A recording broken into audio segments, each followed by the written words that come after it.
आई है भोज खाएला बियाह वाला रात रे।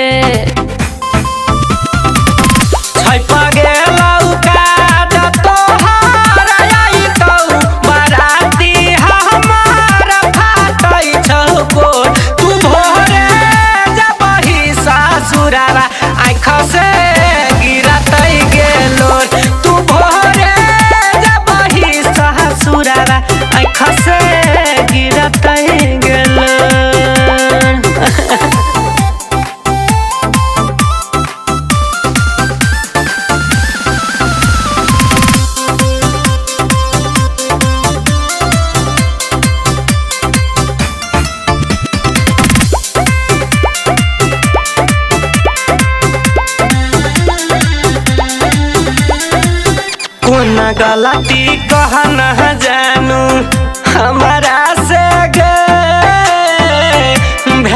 गेलो दिलावा में दर्द दा के जब ही तू गे हमारा बुझा गेलो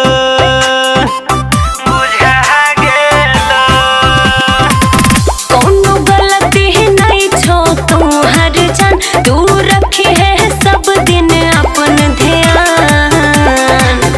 जहाँ एक बेरिया में पकड़ के कानवा जान गे अचरा के कोर तुम भोरे जब ही ससुरारा आँख से गिरत गेलो तुम भोरे जब ही ससुरारा आँख से गिरत गेलो।